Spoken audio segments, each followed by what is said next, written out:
নমস্কার। বৈদিক সাহিত্যের মুকুটমণি বলা হয় উপনিষদকে, আর সেই উপনিষদ সিরিজের প্রথম এবং অন্যতম প্রধান উপনিষদ হল ঈশোপনিষদ। মাত্র ১৮টি মন্ত্রের এই ছোট্ট গ্রন্থটি আমাদের শেখায় জীবনের চরম সত্য, কিভাবে এই সংসারে থেকেও মুক্ত হওয়া যায়। শান্তিপাঠ। ঈশোপনিষদ শুরু হয় একটি অদ্ভুত সুন্দর শান্তি মন্ত্র দিয়ে।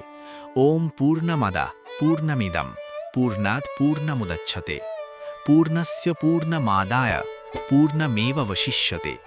ব্যাখ্যা: সেই পরম সত্তা পূর্ণ, আর এই জগৎ ঈশা ভাষ্যম ইদম সর্বম উপনিষদের উক্তি বলছে ঈশ্বর সর্বত্র বিরাজমান আছেন। তারপরেই বলছে তেনা ত্যক্তেনা ভুঞ্জিথা, অর্থাৎ ত্যাগের মাধ্যমে ভোগ। উপনিষদের প্রথম বার্তাই হল জাগতিক সব কিছুর ওপর ঈশ্বরের কর্তৃত্ব স্বীকার করা। আমরা যখন বুঝতে পারি যে কোনো কিছুর ওপর আমাদের স্থায়ী মালিকানা নেই, তখন আমাদের মনের লোভ ও মোহ দূর হয়। একেই বলা হয়েছে ত্যক্তেনা ভুঞ্জিথা, অর্থাৎ অনাসক্ত হয়ে ভোগ করা। এই পৃথিবীতে ১০০ বছর বাঁচার ইচ্ছা রাখা দোষের নয়, যদি সেই জীবন হয় কর্মময় এবং অহংকার শূন্য।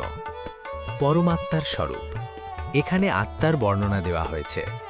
আত্মা স্থির, অথচ মনের চেয়েও দ্রুতগামী। তিনি সব কিছুর ভেতরে আছেন, আবার সব কিছুর বাইরেও।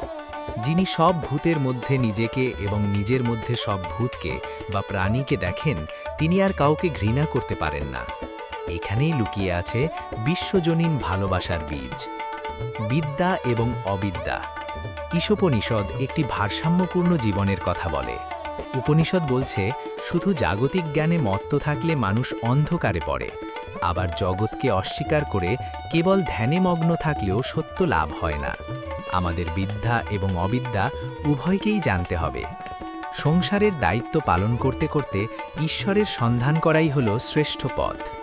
হিরণ্যময়েনা পাত্রেনা সত্যস্য অপিহিতম মুখম, অর্থাৎ হে সূর্য, হিরণ্যময় পাত্র দিয়ে সত্যের মুখ ঢাকা রয়েছে, তুমি তা সরিয়ে দাও যাতে আমি পরম সত্যকে দেখতে পাই।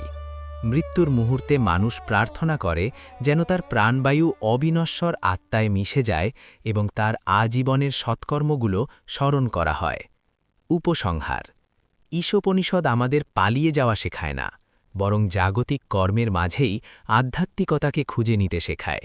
এটি একটি পূর্ণাঙ্গ জীবন দর্শন।